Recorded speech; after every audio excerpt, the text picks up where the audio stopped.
Assalamualaikum warahmatullahi wabarakatuh. Kami dari kelompok 5 akan mempresentasikan mengenai studi kasus PT Telkomsel Branch Office. Sebelumnya, izinkan kami memperkenalkan diri. Kelompok kami terdiri atas Humayrotunisa, Indriati, Gasani Suraya Priyadi, Muhammad Yusuf Hilman, dan Cindy Kusuma Dewi. Yang pertama yaitu latar belakang. PT Telekomunikasi Seluler atau dikenal dengan sebutan Telkomsel adalah salah satu perusahaan operator telekomunikasi seluler di Indonesia. Perkembangan penjualan produk Telkomsel bervariasi pada setiap cabang perusahaan, menyesuaikan dengan kondisi sosial dan perekonomian masyarakatnya. Salah satu cabang perusahaannya yaitu di Kabupaten Bangkalan, Madura. Kabupaten ini menjadi kabupaten dengan penjualan tertinggi di antara kabupaten Madura lainnya.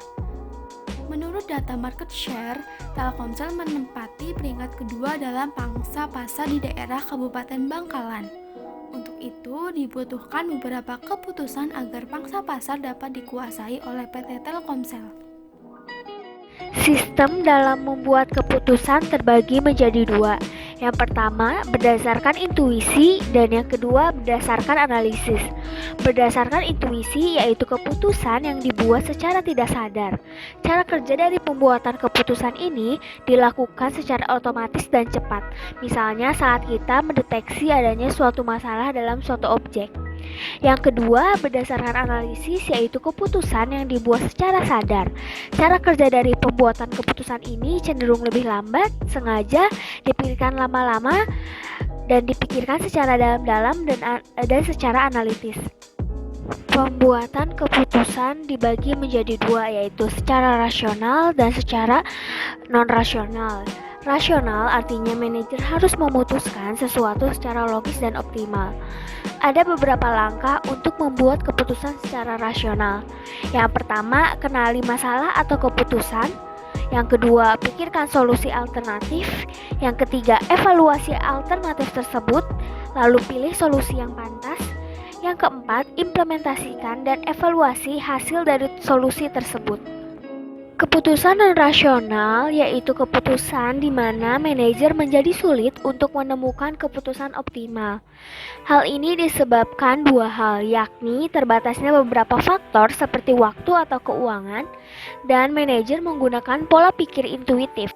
Lalu, ada pohon keputusan etik, di mana pembuatan keputusan ini dibuat dengan mengedepankan kode etik. Jika menyalahi kode etik, maka keputusan tidak akan dijalankan dan begitu pun sebaliknya. Evidence-based decision making. Terdapat 7 prinsip dalam pembuatan keputusan, yakni 1. Organisasi dianggap sebagai prototipe atau objek yang belum selesai. 2. Hanya fakta-fakta saja yang terlibat. 3. Pembuat keputusan melihat dirinya dan organisasi dalam sudut pandang orang ketiga atau orang luar. 4. Manajemen yang berdasarkan bukti dan data ini tidak hanya untuk senior eksekutif saja. 5. Seperti hal lainnya, keputusan ini perlu dijual. 6. Jika gagal, maka hasil dari kegagalan tersebut harus diperlambat. 7. Tanyakan pertanyaan untuk penentuan. Apa yang terjadi jika gagal? For general decision making. 1. The directive style, yaitu pembuat keputusan yang berorientasi pada aksi dan cenderung fokus pada fakta. 2. The analytical style, yaitu pembuat keputusan yang hati-hati juga mengandalkan banyak informasi untuk membuat pilihan alternatif. 3. The conceptual style, yaitu pembuat keputusan yang bergantung pada intuisi dan memiliki perspektif jangka panjang. 4. The behavioral style, yaitu pembuat keputusan yang berorientasi pada orang banyak. Bias dalam pembuatan keputusan. Bias dalam pembuatan keputusan dapat memengaruhi hasil dari pembuatan keputusan, baik itu positif maupun negatif. Terlepas dari apa yang sedang direncanakan, berikut adalah beberapa bias dalam pembuatan keputusan. 1. Ketersediaan. 2. Representatif. 3. Konfirmasi. 4. Biaya yang hangus. 5. Pengaturan dan penahanan kondisi. 6. Terlalu percaya diri. 7. Penglihatan pada kondisi sebelumnya. 8. Memikirkan suatu kondisi. 9. Peningkatan komitmen. Group decision making. pembuatan keputusan secara berkelompok memiliki kelebihan dan kekurangan. Selain itu, dapat beberapa hal yang terjadi dalam berpikir secara kelompok, yakni 1. Perasaan yakin, 2. Rasionalisasi, 3. Pandangan bahwa semua harus satu suara, dan tekanan dari sesama anggota. 4. Adanya istilah kebijaksanaan kelompok, artinya banyak orang menghasilkan pemikiran yang lebih cerdas daripada sedikit orang. Keuntungan 1. Ilmu pengetahuan yang lebih luas. 2. Adanya sudut pandang yang berbeda. 3. Simulasi kepintaran. 4. Pemahaman akan keputusan yang rasional menjadi lebih baik. 5. Komitmen pada keputusan akan lebih dalam. Kelemahan 1. Akan ada sebagian anggota yang mendominasi, terjadi ketimpangan.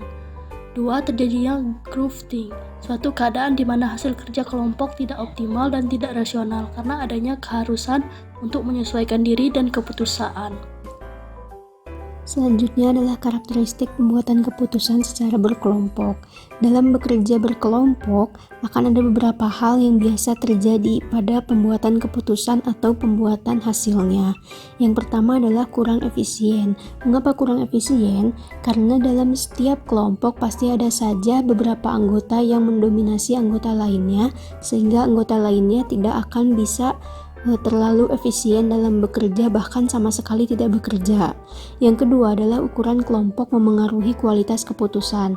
Semakin besar suatu kelompok, maka pendistribusian bagian pekerjaan akan semakin kurang sehingga pembuatan keputusannya sendiri tidak akan berjalan dengan lancar karena akan adanya beberapa anggota yang mendominasi anggota lainnya. Yang ketiga adalah kelompok mungkin saja menjadi terlalu percaya diri karena beberapa anggota mungkin saja akan mempercayakan seluruhnya kepada anggota lainnya mendominasi mereka sehingga merasa pekerjaan mereka akan terlaksanakan dengan baik-baik saja walaupun mereka sendiri tidak bekerja. Terakhir adalah pengetahuan masing-masing anggota terlibat, karena pengetahuan masing-masing anggota itu berbeda-beda setiap anggotanya, sehingga mungkin saja ada anggota yang merasa dirinya kurang, mempercayakan semuanya ke anggota lainnya, padahal bisa saja dia sendiri yang lebih bagus pengetahuannya untuk membantu pembuatan keputusan. Berikutnya adalah teknik penyelesaian masalah secara berkelompok. Yang pertama adalah brainstorming untuk meningkatkan kreativitas dengan cara melakukan gathering kelompok yang kemudian seluruh anggota kelompoknya memberikan ide satu sama lain untuk meningkatkan kreativitas dalam penyelesaian masalah.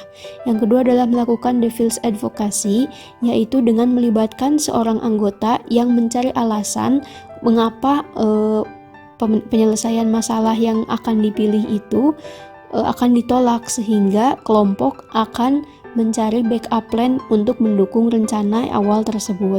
Lalu yang ketiga adalah the dialectic method, yakni melakukan diskusi terbuka dari berbagai perspektif yang berbeda untuk mencapai keputusan yang dapat diterima bersama. Terakhir adalah project postmortems, artinya kelompok melakukan evaluasi pada penyelesaian masalah yang ditentukan. Apakah penyelesaian itu akan berhasil atau gagal? Jika tidak, maka kelompok bisa mencari penyelesaian masalah lain atau membuat backup plan. Terakhir adalah beberapa poin penting yang dapat dibawa dari studi kasus PT Telkomsel pada saat membuat keputusan atau decision making. Yang pertama adalah sistem keputusan secara analitik dan sadar, yang kedua pembuatan keputusan secara rasional, yang ketiga pengambilan keputusan berbasis bukti secara big data, dan yang terakhir adalah gaya pengambilan keputusan atau gaya analitik. Maka dapat disimpulkan pula PT Telkomsel akan cenderung membuat keputusan yang lebih optimal dan juga tidak tergantung pada intuisi para pembuat keputusan atau manajer.